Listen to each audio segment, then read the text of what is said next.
There is a scope for improvement. You never say you are a useless fellow. If I say you are a useless fellow today, there will be more complication. He will take me to Human Rights Commission and other thing. Professor is telling I am useless. Other day one boy was delayed in submission. I asked him, why are you becoming lazy? He told, don't call me lazy, sir. That is not the word to use. I am differentially motivated. I am differentially motivated. So 80 quarters, I told her, look, it is not going to recover. I am telling this august audience on this auspicious 17th. Anglo-Saxon crisis is not going to recover any of those countries. You take it from me, you can remember this also. It's not going to recover. The reason is very simple. This crisis is not yesterday's crisis. This crisis didn't come in 2008. This is building up from something like 1980. All of them are huge amount of indebtedness. Left, right and center they have borrowed. Each one of those countries. Our own Britain is now above 500%. Our own Britain, I call it because sooner or later I tell you we have to run that country. They are going to hand it over to us. They cannot simply run it. It's chaotic. They will outsource running of Britain to here only. Already we are taking care of their health insurance thing. We are taking care of part of their pension thing. Only their budgetary operation we have to be taking care. All these countries you can see, these are all figures of December, January. Now most of them are more than that. So when you say they are indebted, what we mean is there are three types of debt. Government debt, corporate debt and household debt. Government debt, anyhow, it doesn't matter because every government have access to an ASIC press like India. We can always print. So sovereign debt, absolutely no problem. It will increase inflation, all those things are different. Like Greece, for instance, every day is a tussle is going on. They have a huge amount of debt. And if you borrow some 60 lakh from, say, HDFC or some bank or something for buying a flat, I'm sure each one of us will be worried about it, right? EMI, computation, sit with the spouse, we will postpone this, we will do that, and no, we can't do that, like that, fight another. If you borrow 60 lakh, if you borrow 600 crore, who is worried? Banker will be worried. He will ring up my wife and ask, how is professor, how is his health, and right? Very critical point is, have you crossed that hump in your borrowing? So the lender-borrower relationship is completely different. Same thing is happening. ECB and other, Thursday they are going to have a meeting. Right? They are more worried. They are not worried about Greece. They are worried about themselves. What is going to happen? Greece is going to, I'll just show it to you. It will be Grexit. That will be the end of EU. That will be the end of EU, take my word. Right?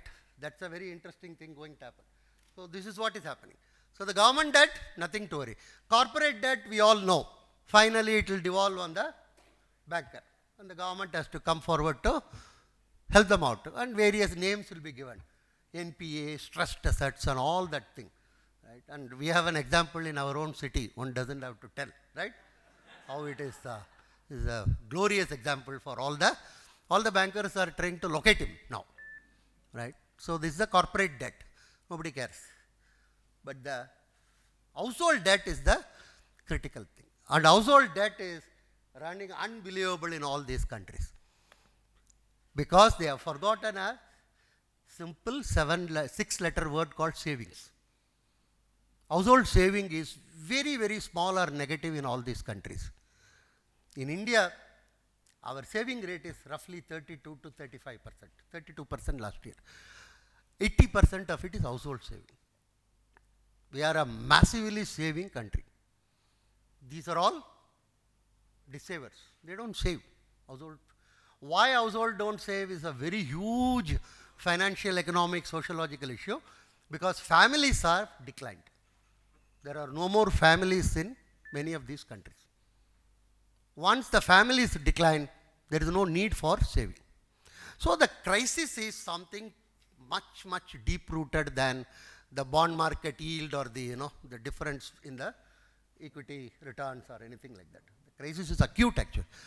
52% of the births last year in US were what is called euphemistically out of wedlock.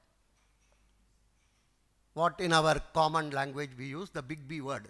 They don't use it anymore. 52%. It's a huge thing. Single parent families are growing at phenomenal rate. Single parent means actually single mother.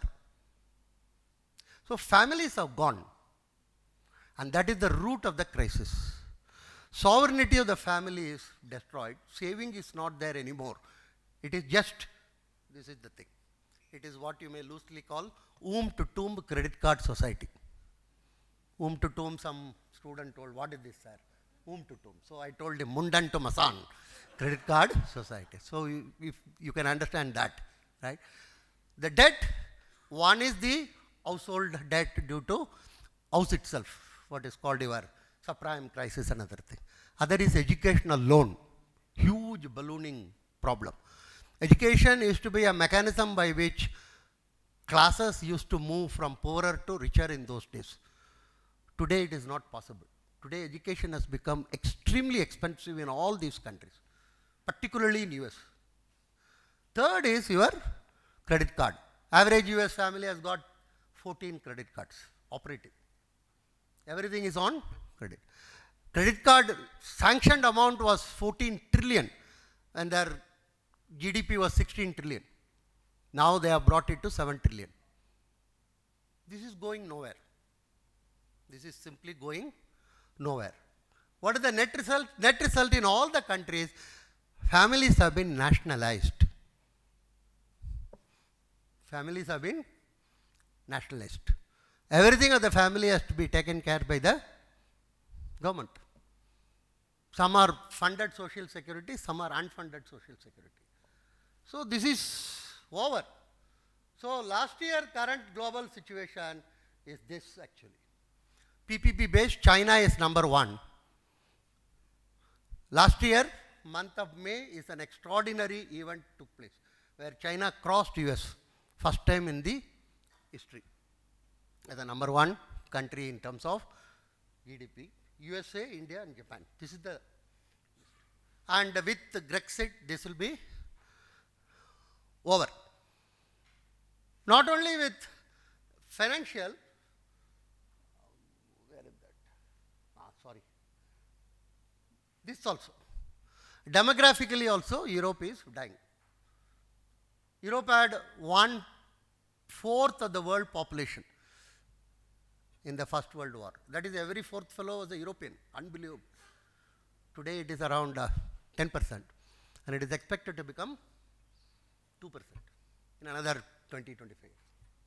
So the G7 GDP is expected to decline to 25%, and demographic